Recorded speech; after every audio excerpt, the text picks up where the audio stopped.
नीस है और मैं जॉइन हैंड्स विद एनएनएच की फाउंडर हूँ और हिना दानियाल की बहन हूँ और एक अपना ब्रांड भी रन कर रही हूँ एच कलेक्शन बाय हिरानीस के नाम से। बहुत सारे लोग इंस्टा पे फेसबुक पे मैसेजेस कर रहे हैं कि हिना दानियाल को क्या हुआ है। ये वीडियो बनाने का मकसद सिर्फ यही है कि हम आप तक एक्चुअल बात पहुंचा सकें, क्योंकि पिछले एक हफ्ते से हम लोग इस पोजीशन में नहीं थे कि हम किसी की भी बात का जवाब दे सकें। तो ये वीडियो इसीलिए हम बना रहे हैं कि हम उसके फैंस को बता सकें कि एक्चुअल उसके साथ हुआ क्या था। हिना को तकरीबन 8 जून को उनके हस्बैंड की मुझे कॉल आई थी कि हिरा उसकी कुछ तबीयत ठीक नहीं है और आप घर आ जाओ। मैं बिल्कुल नॉर्मल समझी, मैंने कहा शायद मुझसे मजाक कर रहे हैं, क्योंकि मेरे पेरेंट्स जो थे वो कराची में मौजूद नहीं थे। मैंने कहा दोनों हस्बैंड एंड वाइफ मिलके मेरे साथ मजाक कर रहे हैं, मुझे बुलाना चाह रहे हैं घर। मैं खुशी खुशी घर गई अपनी बेटी के साथ, देखा तो बेल बजाई, बेड पे वो लेटी हुई थी। मैंने उसको हाथ रखा, मैंने बोला बेटा क्या हो गया है ना, तो उससे बोला नहीं जा रहा था। उसका फेस जो था यहाँ से उसका लोअर लिप स्लाइटली सा टेढ़ा हो गया था। उसने जैसे मुझे जवाब दिया वैसे मुझे अंदाजा हुआ कि वो कुछ पैरालाइज होती जा रही है, उससे बोला नहीं जा रहा।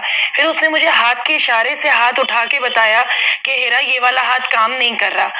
तो मैंने उसके हस्बैंड को बोला फौरन चलो। हम दोनों ने उसको फौरी तौर पे उठाया, बगैर कोई सेकंड मिनट जाया किए हुए हम उठा के स्ट्रेट उसको लियाकत नेशनल लेके गए।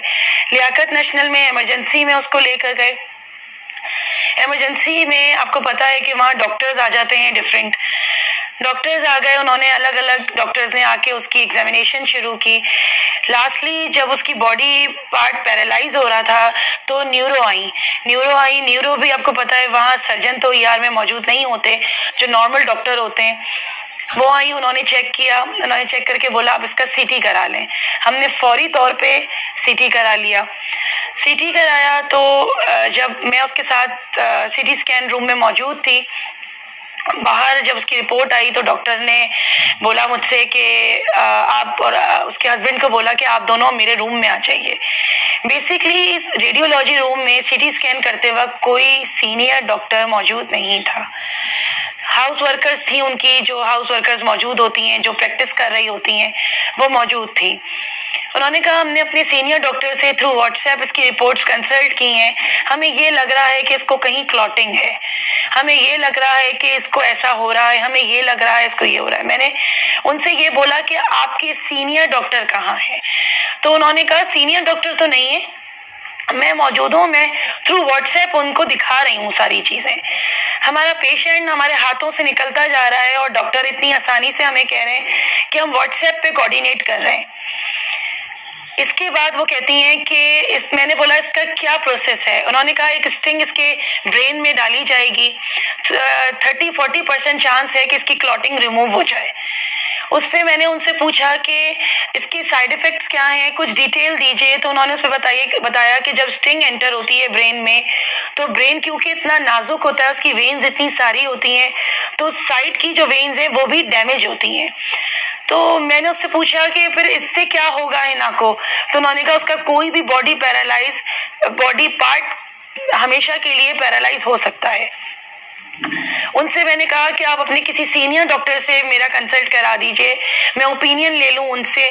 उन्होंने कहा आप 11 लाख रुपए काउंटर पे जमा करा दीजिए तो हम फौरी तौर पे इसका प्रोसेस शुरू कर देते हैं, और सीनियर डॉक्टर तो उस सूरत में ही हॉस्पिटल में आएंगे जब आप काउंटर पे 11 लाख रुपए जमा कराएंगे। आप लोग मुझे जवाब दीजिए इस बात का कि कौन सा ऐसा शख्स है जिसके पास 11 लाख रुपए जेब में होते हैं कि वो जेब में 11 लाख रुपए देके गया, एटीएम हो, ऑनलाइन ट्रांसफर हो, रात के 11:30-12 बजे कौन ट्रांसफर कर सकता है 11.5 लाख रुपए? जबकि हमने ये बोला कि हम आपको हाफ पेमेंट दे देते हैं, आप हमारे पेशेंट को प्रोसीजर उसका शुरू कीजिए, अपने सर्जन्स को बुलाइए, हम बाकी आपकी अमाउंट आपको सुबह पे ऑफ करेंगे। हम अपना पेशेंट बीमार हालत में लेके तो नहीं भागते, वहां से कहीं से भी पैसे लाते, पर डॉक्टर के जो हॉस्पिटल के जो पैसे थे वो पूरे करते। लेकिन हमें इस तरीके से वहाँ ट्रीट किया गया, कुछ समझ नहीं आ रहा था। हम वहाँ से लेके उनको सेकंड ओपिनियन के लिए पटेल लेकर आए। पटेल हॉस्पिटल वालों ने ER में उसको चेक किया, फौरी तौर पे उसको ICU में किया, क्योंकि उसकी तबीयत बिगड़ती जा रही थी। उसका ब्लड प्रेशर बिल्कुल लो होता जा रहा था, 40-50 उसका ब्लड प्रेशर चल रहा था। उन्होंने उसको फौरी तौर पे ICU में किया। ICU में उसको किया है। ये प्रोसीजर होते होते सुबह के 4:30-5 बज गए थे।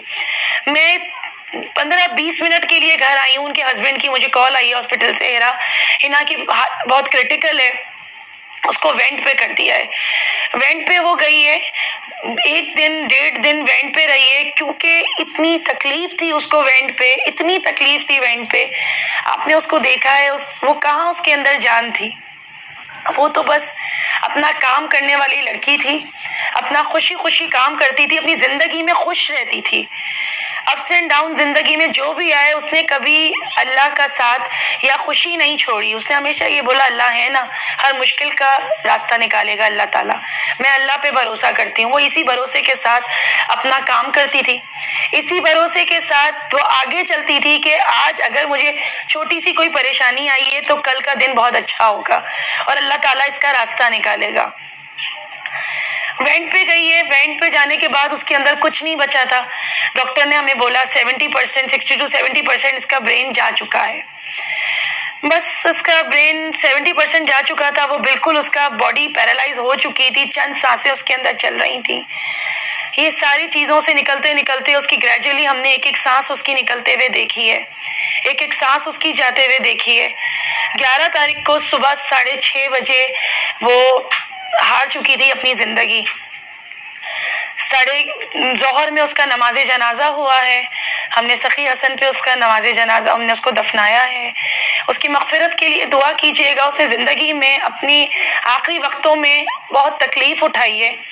मिसमैनेजमेंट डॉक्टर की बोलूं या बेहिसी बोलूं, क्या नाम दूं, ये मुझे समझ में नहीं आता। लेकिन हमने अपना प्यारा खोया है, मैंने अपनी बहन खोई है, मेरी माँ ने अपनी जवान बेटी खोई है। हमें उस सदमे से निकलना हमारे लिए बहुत मुश्किल है। ये खला पूरी जिंदगी के लिए हमारे साथ है, पूरी जिंदगी हमारे साथ रहेगी ये खला। लेकिन एक मैसेज यहाँ कन्वे करूंगी कि आपके घर में अगर किसी को भी आप समझते हैं कि ब्रेन स्ट्रोक आया है, तो आप नाम के चक्कर में या हॉस्पिटल के चक्कर में बिल्कुल मत जाइए। NICVD एक ऐसा इदारा है जो आपको ब्रेन स्ट्रोक का बहुत अच्छा इलाज कर रहा है, बगैर पैसों के या चंद पैसों के साथ वो आपको ट्रीट कर रहा है। उनके पास ब्रेन स्ट्रोक की फर्स्ट एड मौजूद है। जब हम पे पड़ी ये पहाड़ टूटा तो हमें अवेयरनेस हुई। हमारे पास, हिना के पास वक्त नहीं था, जिंदगी ने उसको वक्त मोहलत नहीं दी। जितना हमसे हो सका हमने किया। हम भागे लेके, पूरी रात भागते रहे, पूरा दिन भागते रहे, सिर्फ इस आस में अल्लाह ताला कोई मौजज़ा कर दे और अल्लाह पाक इसको वापस कर दे हमें। यकीन कीजिए, आज जुमेरात है उसकी पहली। हमारे लिए ये वक्त बहुत मुश्किल है, बहुत मुश्किल है उसकी खला को भरना। आप लोग सब जानते हैं, खिदमत खल्क का काम कर रही थी, एक नेक काम कर रही थी, लोगों के लिए एक ऐसा प्लेटफॉर्म लेकर आई थी, पाकिस्तानी बिजनेस को प्रमोट कर रही थी, एक ऐसा काम कर रही थी जो चंद लोग अपनी जिंदगी में करते हैं।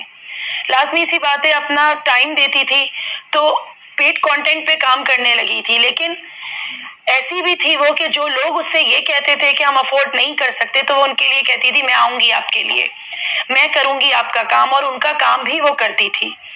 बाद में उन लोगों का काम करके फीडबैक लेती थी कि मेरे काम से आपको क्या बिजनेस मिला। अल्हम्दुलिल्लाह, अल्हम्दुलिल्लाह, आज उसने अपने बलबूते पे, उसके शौहर ने और उसने नाम कमाया। उसने ये काम अपने शौहर की सपोर्ट से शुरू किया था। मैं भी एक वुमेन एम्पावरमेंट पे काम करती हूँ, मैं भी बहन हूँ उसकी। डिस्कस जरूर करती थी लेकिन मदद नहीं मांगती थी कभी मुझसे कि मुझे हेल्प कर दो। उसका एम था जो करूंगी अपने बलबूते पे करूंगी, अपने आप करूंगी। माशाल्लाह मेरी बहन वेल एजुकेटेड, शुरू से उसका ताल्लुक मीडिया से रहा, बहुत अच्छा उसने काम किया अपनी जिंदगी में। उसको हमेशा अपनी दुआओं में याद रखिएगा, हमेशा उसका साथ दीजिएगा। उसके चैनल को जिस तरीके से आप लोग सपोर्ट करते थे, इसी तरीके से उसको सपोर्ट कीजिएगा। ये उसकी लेगेसी है, ये उसका एम है, उसका ख्वाब था।